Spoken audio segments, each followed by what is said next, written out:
I started my first company when I was 24. I left Facebook. I had gotten a job as a product manager there. I was working in digital payments, and it was like great. And parents were excited for me. And I told them, hey, just so you know, I'm quitting this really, really, really great job. I'm self-funding it with the money I've saved. Because again, I don't come from a lot of money. So I saved up all this money. I was like, I'm going to go start my first company. And I just have been saving since I graduated from college just to do that. I tinker around with ideas for the first probably 8, 9, 10 months. I'm starting to get tight on cash. We finally come up with this LendTable idea.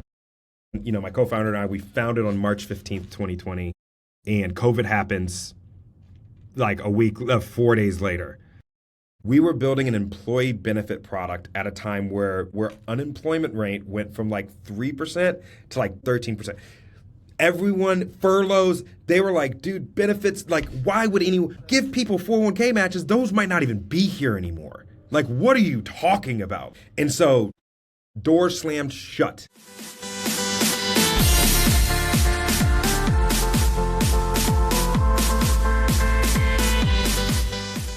What's up, everybody? Welcome to another episode of Forward to Extraordinary, part of the Strictly From Nowhere podcast experiment.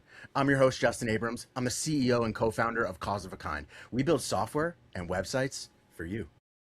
And so today, I'm going to be joined by somebody who is a serial entrepreneur in the FinTech category, which if you've been watching me in this show, you know I began my career in technology, specifically in FinTech. I also own and operate FinForecasting, which is a FinTech category platform. And so my curiosity in the space is ever growing, ever more passionate. And I love hosting entrepreneurs that are bullish in the space and finding new innovation, especially in the age of AI. Now, I wouldn't be here on this episode without mentioning somebody who has fed quite a bit of talent to my podcast. So shout out to James Callistra. Brother, thank you so much for yet another fantastic guest. Mitchell Jones, welcome to this episode of Forward to Extraordinary. I cannot wait to unpack your zero to market story. Justin, thanks for having me, man. It's a pleasure. It is a pleasure. As I always do with these episodes, I love to humanize us to get us going. Tell me a little bit about you, what makes you unique, and a little bit about your human experience before we get into business. About me, I'm just a kid from Dayton, Ohio, who likes to tinker around and build companies in there, and I get to choose to do that every day. Really about me, Mitchell Jones, I'm the founder of Lava. We make it really easy for AI companies to do the most important thing they need to do other than serve their customers, which is get rightfully paid for it. Right now, it's very, very hard to do that because most of the times they want to incorporate elements of subscriptions, but also some sort of usage credit element. So I have a $20 subscription, but you only get certain amounts of actions before you have to upgrade or buy more credits. Classic. We make that really easy to do, which is very, very hard to do in the age of AI. Our main goal is don't start doing the payments plumbing yourself. Just use us to do it.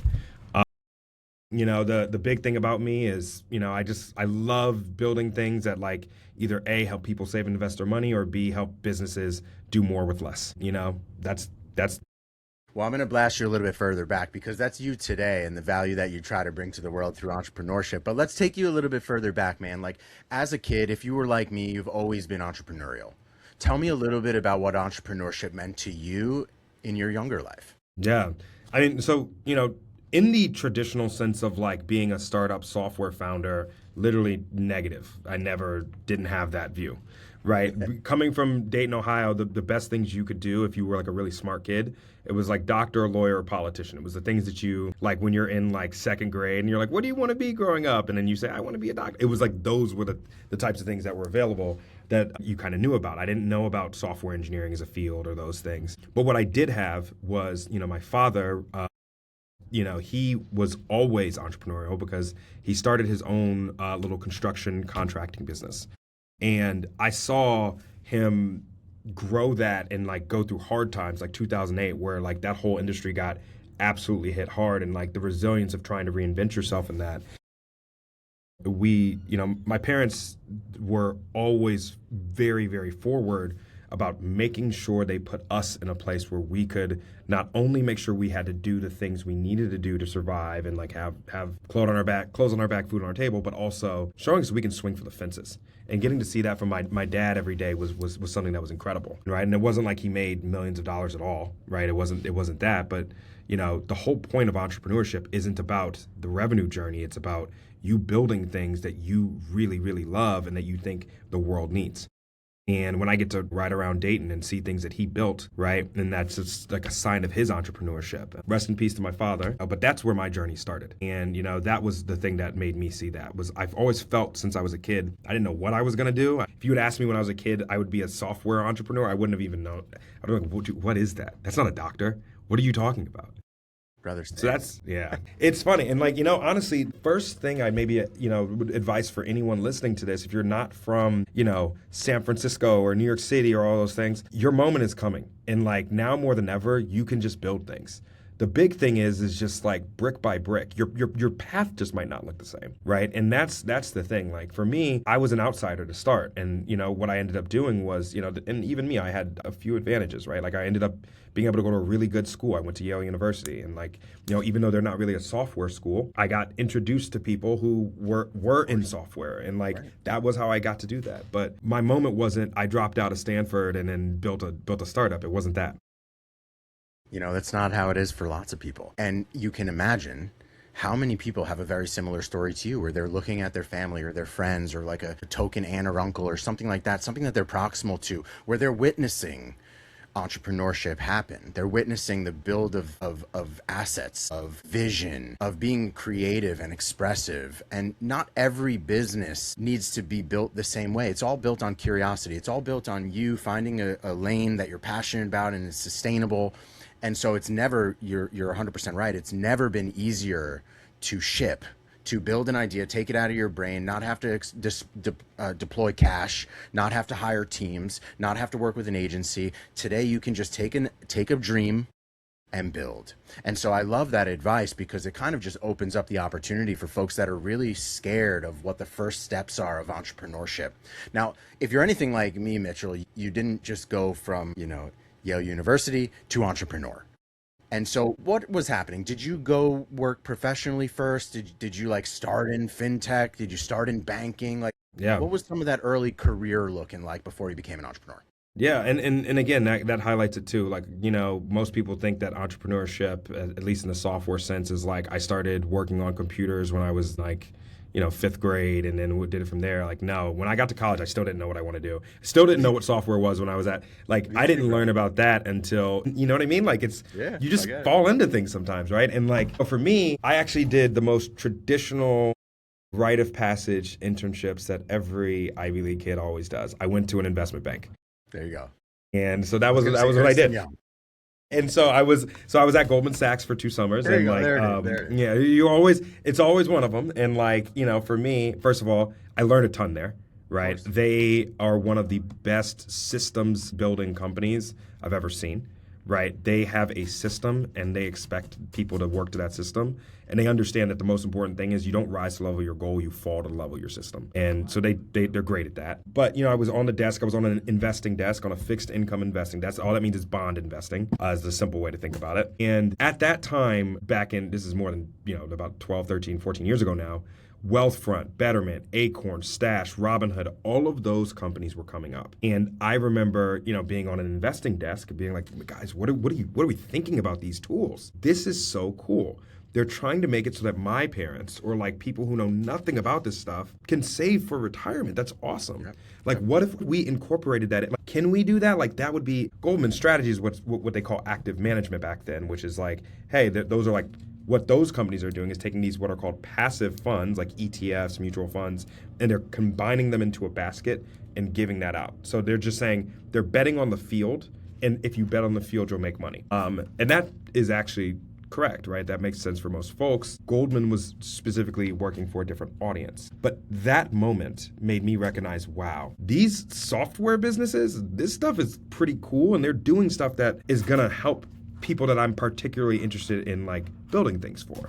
And that was it. And then from there, I still didn't know what a software engineer was. I just said, okay, I'm going to start studying CS. Like, I'm going to take some classes and like, we're going to see where this goes. And, maybe the moral of my story then, because fast forward from there, I started studying CS, ended up getting a job at Dropbox after college, was at Dropbox pre-IPO through IPO, then went to Facebook where I was running one of their digital wallets for Latin America and Asia for a bit, and then started my first business. But, the key of that story is that sounds like this linear line. What it actually was I don't really know how to get there. What is the simplest first step I could take? And it really started with, I saw news articles, I thought it was interesting, I took a CS class, and it wasn't even my major. And I just took more and more because I just believed I wanted to do it, and me being able to have those skills would help me do it. It was that simple.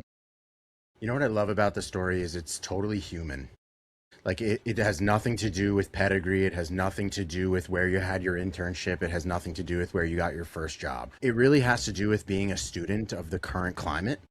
And whatever your interest is, and I'm talking to our audience now, like whatever your interests are, there is a moment that you can create the next opportunity for yourself. And I often talk about this on the show, which is I'm a big supporter of pursuing opportunities and becoming passionate about your opportunities rather than pursuing your passions. And I think you kind of fall into that a little bit. I think you were probably passionate about building something of your own, laying the foundation, the framework. I want to put my stamp on this and I want to be known for something.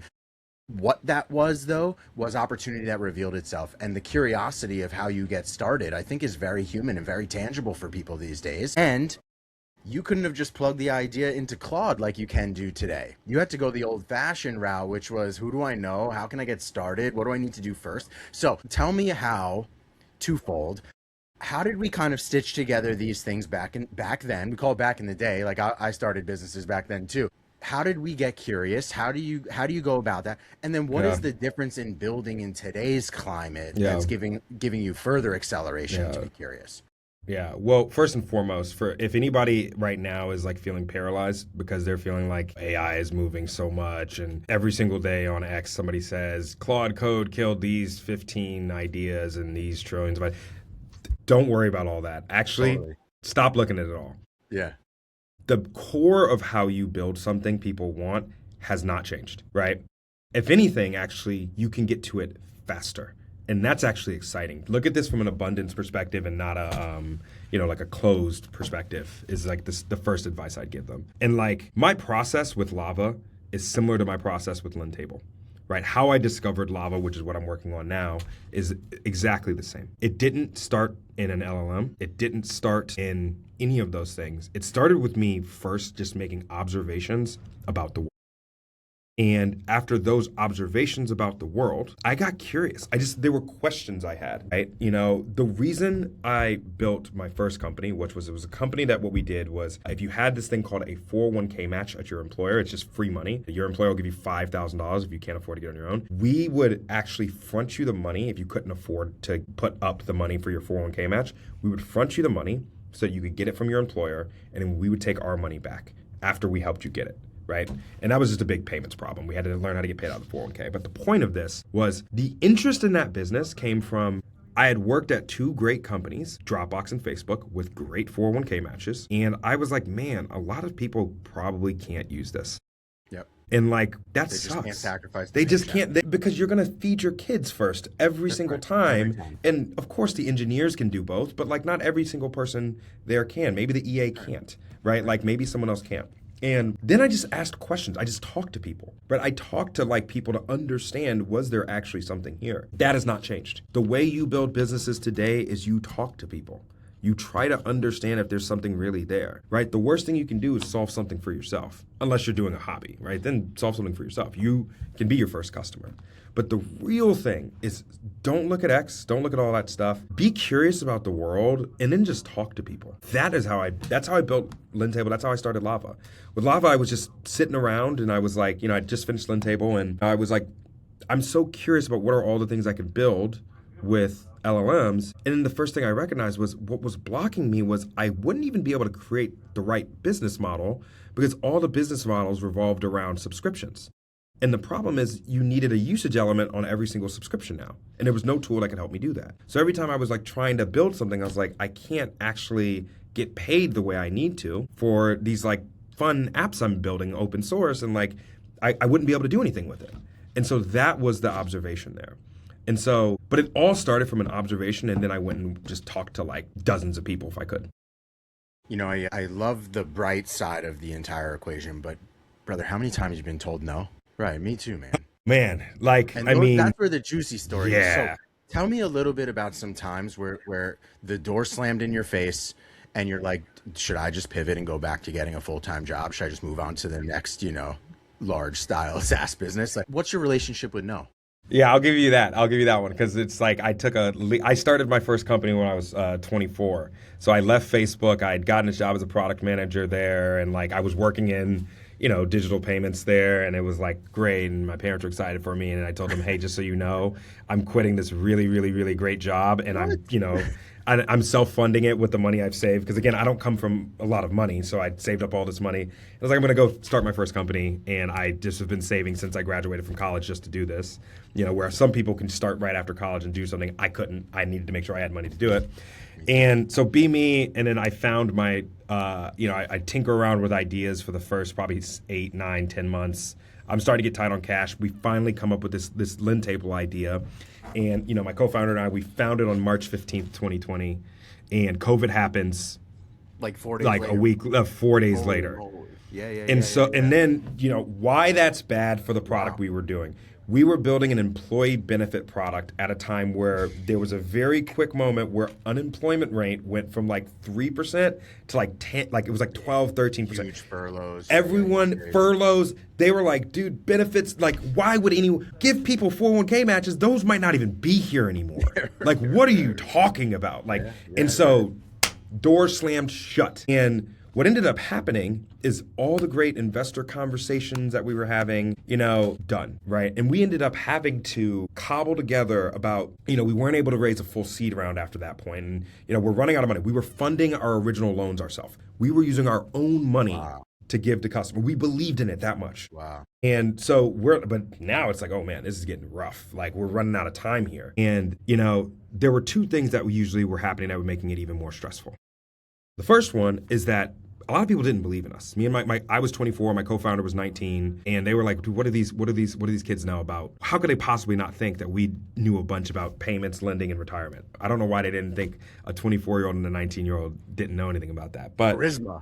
Yeah, right. So we got a lot of no's there, right? And so I probably talked to hundreds of investors, but we ended up cobbling enough money to get through, but it came from small checks, right? My seed round, like my pre-seed, my seed, all that stuff looks very different in business one than it does in business two. We had probably about probably about 10 to 15 people on our cap table just to get to the seed, right? And then, we weathered the storm and continued showing this model works. And we showed like, hey, people don't get rid of benefits. It's like in 401k matches were effectively like your wages. So like people don't really decrease your wage often. Like they might reduce the size of the company, but they don't usually decrease your wages. And YC saw that. And then we got into YC. But we had to weather the storm first. And that was tough. And that was hundreds of no's and just believing, right? And it was just like, it got thin there for a little bit. I was like, I might have to, and that was tough. Cause then you're like, man, I finally get to an idea after I've been tinkering around, not on the right thing for now more than a year. I finally get to the right thing. And this once in a lifetime COVID happens. And I'm like, well, there we go. That's it. Like you just like that. My startup story begins in this way and ends in this way. That was the fear, and it was crazy, man. And but every day it was just one step at a time. We're gonna get back into that, but I have to pivot for 1 second because I wouldn't even consider starting a business right now without my co-founder. My co-founder Mike Rispoli and we're on this ride together as co-founder entrepreneurs of many different things at this point. Tell me about the story behind you and your co-founder. How did you guys meet each other? What's your relationship like? Are you still rocking together? Tell me a little bit about your experience. Yeah. So first of all, shout out to Sheridan Claiborne. He's the man. Nice. So we founded our business together. He's, still to this day, probably the best combination of just like immediate brilliance and also the most captivating person who steps in a room. We met. He was actually at Dropbox at the time, and a mutual friend of ours introduced ourselves. He is what you would call like he is the precocious founder archetype, right? Like went to college at Northwestern when he was 15 years old, started selling sneaker bots when he was a kid. Like before StockX and Goat took off, he was like building bots to sell to those companies in order to do it. Like he's just one of the smartest people I've ever met. But the thing that he does better than anyone else in the world is when it comes to helping someone understand why they should believe in a concept or an idea, he is perfect understanding what they're like stuck on and helping make that picture very, very simple for them. He's the best at it in the world. And when we originally introduced, like I was trying to figure out this like existing idea I had, which was this like automated personal financial assistant thing. You know, we kept getting, I was stuck on trying to figure out how do I create this automated machine that gives you the right advice at the same time over and over and over and over again. And the step I kept getting stuck on is the first question it always asks you is, do you have a 401k match, which is free money? And like, you should get your 401k match. But I couldn't do anything to help you get it. I could just tell you, you should go do this. Right. And for most people, why can't you do it? I can't afford it was the issue, right? And so, you know, the first time Sheridan, I was telling him this idea and I said this, he's like, you know, it's funny. I've been looking at this issue myself because I love arbitrage ideas. And what if we just bought people's Ks and then we dealt with all the hard work of having to do the match stuff and we just give them the money up front and buy it from them? I'm like, Sheridan, that is illegal. But you're on to something here. You're on to that, wait a minute, if you can help people finance that match, they will be able to grow into, they will be able to get that benefit.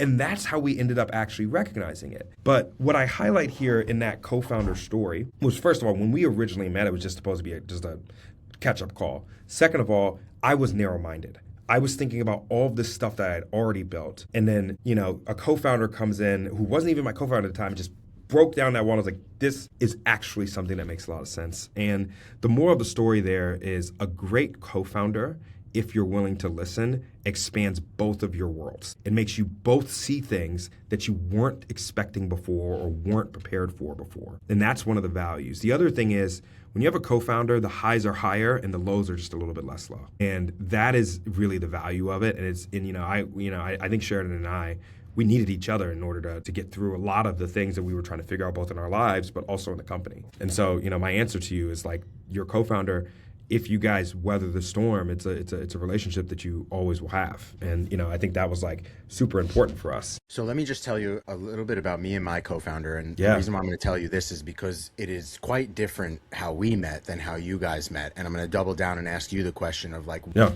what was actually the moment that you guys met and who introduced you and et cetera. I met my co-founder when I was 15 years old. I was rock climbing at a local rock climbing gym and we just became friends. I'm sure he was bullying me or something or picking on me at some point. And like 20 plus years later, brothers. And like we founded this business, 10 years ago, but we had already been friends for more than a decade. He was at my wedding, like he's true blood, like best buddy, which is a different story than what you had. Like I never thought that my co-founder, well, first of all, I never even really thought about business. I always knew I'd be an entrepreneur. I never knew when or for what.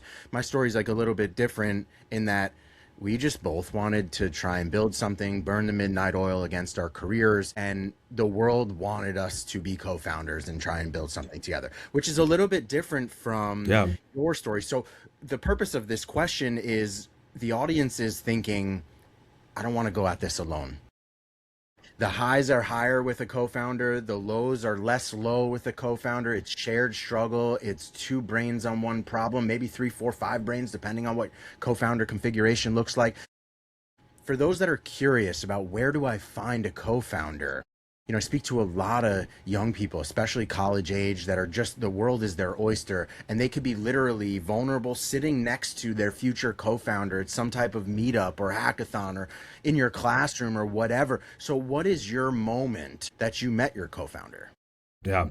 And so, first of all, love the question. I actually have a question back for you after I answer this, but we actually met. So again, I was playing around. It was this pre-LendTable. I'm trying to figure out an idea to work. And the thing I had been trying that I'd been thinking about for years was not working. And that was actually one of the hardest moments, because a lot of times, and YC will tell you this, get your product out faster. And the reason why is you'll learn faster that it's not the right thing and you'll get to the right thing faster.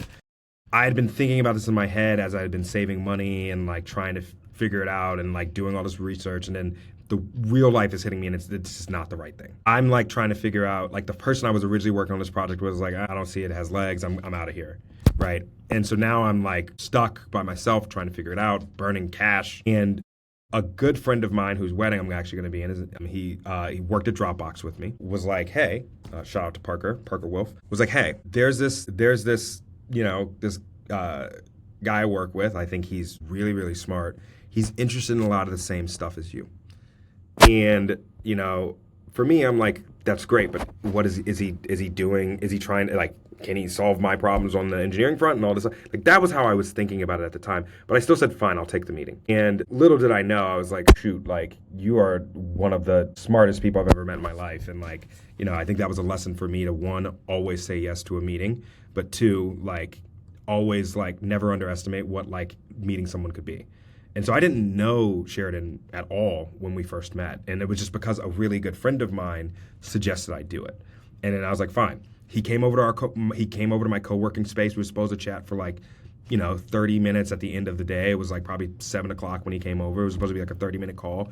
We ended up whiteboarding LendTable that night from what I was originally talking about, where I was like, dude, I'm building this a personal financial assistant that can tell you what to do at what time. And he just was like, I'm curious, what are the steps you think that your assistant tells people? I was like, well, step one is it tells you to get your 401k match.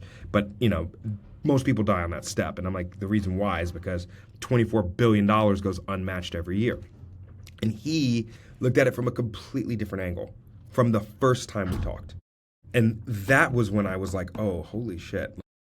Mitchell, you don't have every piece of the puzzle.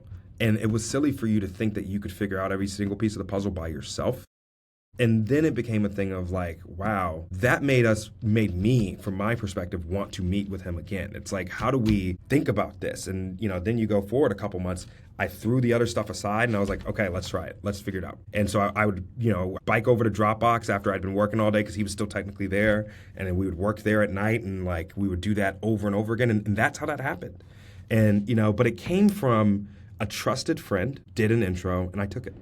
And even though I took it, I was so focused on this thing that was the wrong thing, I didn't actually allow myself to try to understand and find the right thing. And I think that's like one of the important things is like a really good co-founder will challenge you to look at things from a different perspective, so long as you're open for it. And, Justin, it actually leads me to a question for you, which is, your story is very interesting and very different than mine. It sounds like you became incredibly good friends with someone, and then you guys took the plunge together. And I'm curious, right? Like, there's a huge risk in that, right? Like, this is, most people say co-founders are a marriage, and they truly are. And, when you did that, did you come at it from a perspective of this could end up potentially being something that, could change our friendship forever? Yes. You want to know what's really interesting, man? We have a code of operation between the two of us. It's more like Dexter's code than it really is like a code of ethics. It is at all cost preserve friendship. If any decision that we confront is going to put the friendship at jeopardy, it's a no.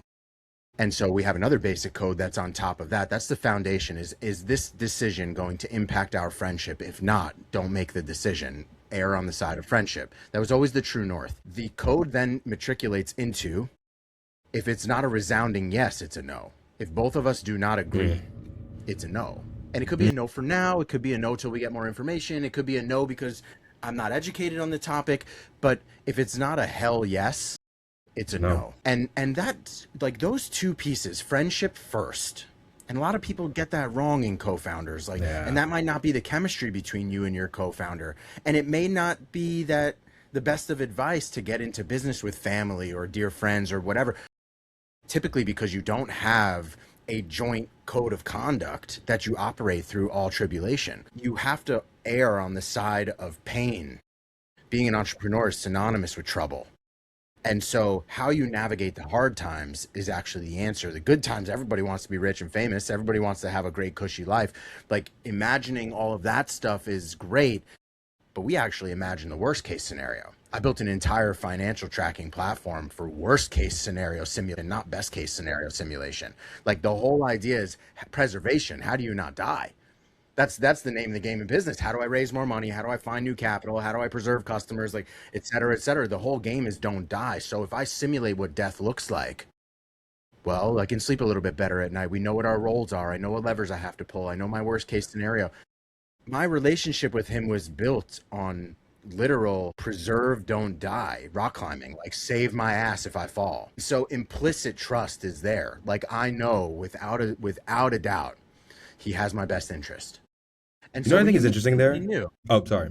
go ahead. Just super quickly on this front, and then get back to you meet somebody new. Like, the one thing you said that I think, like, and it goes probably to what maybe you're going to say next about meeting someone new. One of the things it sounds like in your core rule is it stops indecision. It's not like it's yes or like we just keep deliberating. It's either overwhelming yes or no. It's a no. And I think that's really powerful, and especially when you have such an important relationship and like you have the core founding principle of it, which is preserve our friendship. Now remember, we both have our domain expertise too. So if he's super passionate about something and it's just out of my depth, I default. I defer to him. This is your jam. This is your domain. You see it clearly. I can't even pretend to see it clearly, and vice versa. And so my domain expertise is building brands in project management, client services, and business development and sales. Like, that's my domain expertise. His domain expertise is in architecture, building systems, startup culture, like anything that has to do with engineering and technical decisions that would be made in a business, both our business and the businesses that we build. I run a startup studio. So when it happens like that, trust is a big factor. I'm trusting you not to take us in the wrong direction and sink the ship, and like, that's great. But when it has to do with the emotional things, so the next path that I'm going to take you down is entrepreneurship is a lonely road, even if you have a co-founder. There's a lot of stuff and a lot of wisdom that entrepreneurs should be seeking to avoid the pain, to avoid the landmines that are inevitable. And so when those types of equations happen, the principle of if it's not a hell yes, it's a hard no must take place, because always err on the side of pain. Yeah. And so wisdom is the solution to pain. So my next real question for you and your co-founder is, what does the pursuit of wisdom look like? For me, it's this podcast. I've had almost 100+ episodes of interviewing people that have been down this path, and I learned from their trials and tribulations to limit the amount of mistakes. It looked like me spending an unbelievable amount of money on coaching, on mentorship, on entrepreneurship groups, traveling to conferences for entrepreneurs, other people's podcasts. I've acquired so much wisdom, and I still fuck it up all the time. Yeah. And so my question to you is, what does your pursuit of wisdom look like, and how are you bettering yourself as an entrepreneur and operator? Yeah. And, I think this kind of gets back to maybe one of the things you asked me too about, like, how do you find an idea and work through it? I started LendTable with a co-founder. With Lava, I'm actually a solo founder. And, I think the thing that I've learned, right, in each of these journeys is the most important thing you can do is trust your mechanics. And here's what I mean by that. The best, if you're in, let's use basketball as an example. When the game is close and it's in the fourth quarter and you're worried about how do you win the game, the thing that breaks down most of the times, the way you win a game is the same. It's you put the ball in the hoop. What breaks down is your mechanics. You start changing small things about your shooting form. You start getting desperate. You start doing things that you know are against the mechanics. I think of building businesses the same way. There's been so many different adversity battles to fight, whether it was that COVID scare at the beginning, whether it was when interest rates for a lending business, which LendTable was, went from 0 to 6% overnight. Banks were collapsing, right? Like the biggest startup bank in the world ended up collapsing from that. Completely. Right? Like, how do you figure that out, right? Or even now with Lava, the startups we serve, their needs are very, very different, and every day it's changing right now. The answer comes back to trust your mechanics, talking to customers, iterating on your product, getting it out fast, not being beholden to something that you want to be the solution, but the thing that people are telling you what they need. It's trust your mechanics, right? And it's a similar thing, right? One of the best things you can do, in my opinion, is just trust your mechanics and keep them going. And that's probably my answer to that. It's just there's so many. When you build a startup, and you know this, I'm curious, like, from your perspective, like, when you're in a situation where you're like, oh shoot, this could make or break the business, that is really the thing that gets me through. It's like, actually stop worrying about the thing that could destroy the business and start actually focusing more inward on the mechanics that gets you to the right spot, which is trusting your reps. I'm curious for you, like, has there been a time where like you were like, this is actually potentially like business breaking? And then you're like, how do we, like, what is my way of like making sure we navigate? I have two pieces of wisdom, and I always like to, give people little sayings that they can really wrap their head around. It doesn't matter your walk of life. First is keep your eyes on the road, because if you're looking at the guardrail, you will crash. And so tough days will come. Just know that tomorrow also comes. Decisions you had made today will influence tomorrow. But if you are focused on how this is going to kill me, it likely will. And so that's the first thing. The second thing is the wet blanket of business. And what I mean by the wet blanket is if you've ever put a wet cloth over your face or a wet blanket over your face, or if you are a sweaty sleeper and your down comforter gets over your face, very hard to breathe. It's very stifling. It's very uncomfortable, feels very sticky. That wet blanket feeling is what pressure in business looks like. It could be pressure to hire, pressure to fire, pressure to transform, pressure to build some new feature, pressure to take on debt, pressure to take on investors. That pressure, that wet blanket experience, man, that'll force you to make some bad choices. Yeah. And so the relief of that wet blanket comes back to what I said before, which is keep your eyes on the road. Figure out what the true problem is, the true north problem is that you're trying to solve, and innovate within that lane. The minute you start to try something new and get out of your domain of expertise, or, try to wrinkle your business in a direction that you were not supposed to, is truly the minute that you lose focus. And there are only certain types of entrepreneurs, it's a rite of passage there, that are able to juggle many different businesses at the same time. And I love what it comes back to, which is how we kind of started this conversation, which is your internship at Goldman Sachs, which is the best systems engineers on the planet. And good entrepreneurs and operators fall back on systems. They fall back on delegation. They fall back on bringing in talent and teams that can get them to the goal. But the goal is still very finite within each one of those businesses. That's a rite of passage. Those skills come to you after running business A and transforming a new niche into business B and find an investment opportunity over here. And that happens naturally. What you don't want to do is take the one business that you have and try to create 7 different avenues out of it.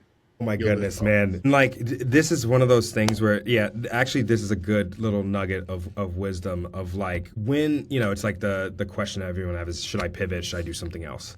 Yeah. And pivoting is actually one of the most healthy things to do in company building, but pivoting with no direction is one of the most aimless and dangerous traps. Totally. The what you're highlighting, and I think this is actually really important, like with every business I've built, you have a thesis. Like I've talked to people, and this cloud of things is a problem. You build a technology to solve the problem. It might not be the right build, but then what you're trying to do is not go build a whole new problem. You're trying to understand what exactly from this technology was the thing that people actually needed. That is the journey of the pivot. Right? It's like, okay, like what was off of what we have been working from? What is the actual interesting thing we've done here? What's not the interesting thing we've done here? Too often what people do instead is they say, scrap the whole thing, we're going to become an idea factory, and we're just going to do 1 trillion different ideas over and over and over again.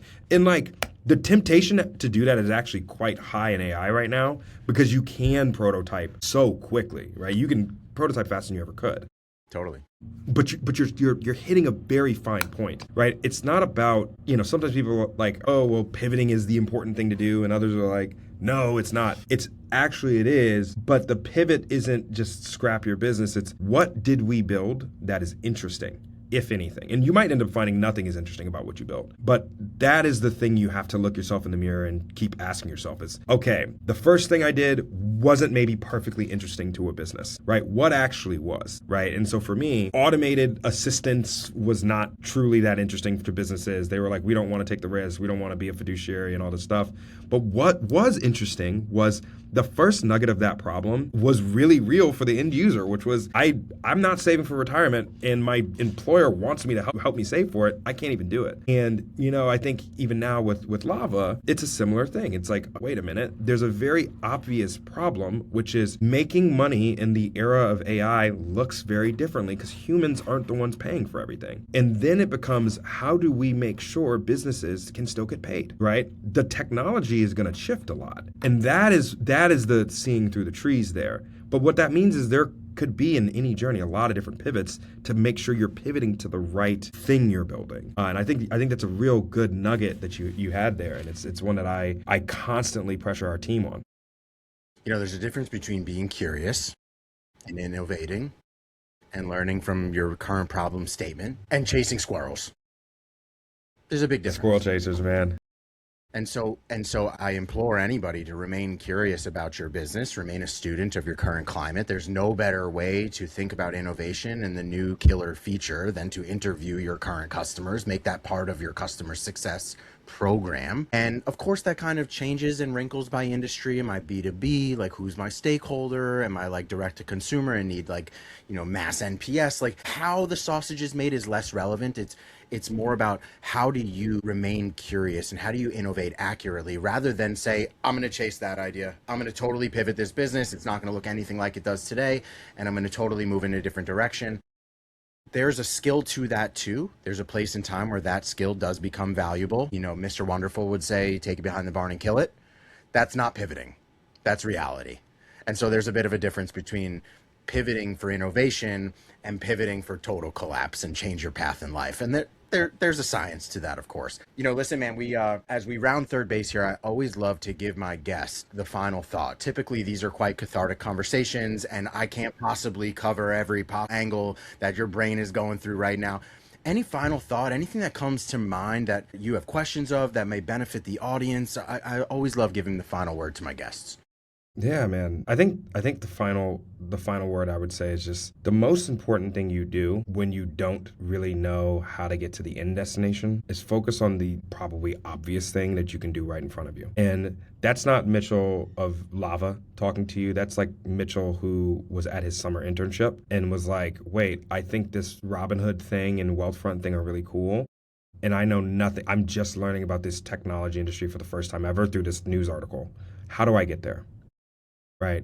That's my pitch to you is don't think so much about the top of the mountain. Think about just the bit of rock right in front of you need to step on. That's it. 1% better. Just 1%. 1% better each and every day. Make small progress towards a goal or a dream. Mitchell, man, I've enjoyed our conversation tremendously. Ironically, I find it very interesting of the solution that you've created in the age of AI focused on payments for agile startups. You solve a problem. I'm building lots of plumbing for payment experiences, typically on the back of Stripe and, creative ways of attributing. And like the problem that you're tackling is definitely one that I experienced firsthand building startups and cheeky custom payment strategies for memberships and subscriptions and things like that. No small feat that you guys are tackling. But what I really loved about our conversation is your transparency and being an entrepreneur and being vulnerable. And one of the most valuable things that we can possess as entrepreneurs is humility. And being a little bit humble and realizing we don't have all the answers, but that the answers are out there. And it's never more possible, especially in the age of AI, to vet an idea, to be super curious, and to bring something to market. So Mitchell, I appreciate your story and your journey from zero to market tremendously. And man, as I always do, I wish you forward to extraordinary.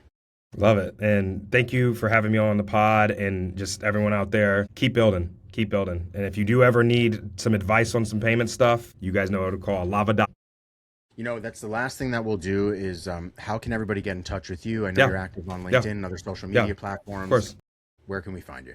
Yeah, so lava.so, you can go right there right now, or lavapayments.com, either one. Get signed up today. We'll get your payments up and running in literally hours. If you don't even know the first step, which is how to even price your product, we will literally help you do that too. You can literally email or message me directly on LinkedIn, and I promise you I will be ready to help you out in ideally minutes.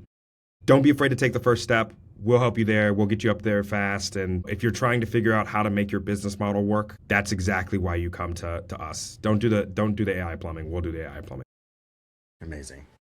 Well, Mitchell Jones, Thank you so much for joining this episode of Forward to Extraordinary. It's been a pleasure to unpack your story. I will absolutely be watching. And again, I wish you forward to extraordinary. Absolutely. And I'll be absolutely excited to help you implement all of that payment stuff that we need to get done under the hood. I might be calling you sooner than you think. Awesome. Take care. Bye.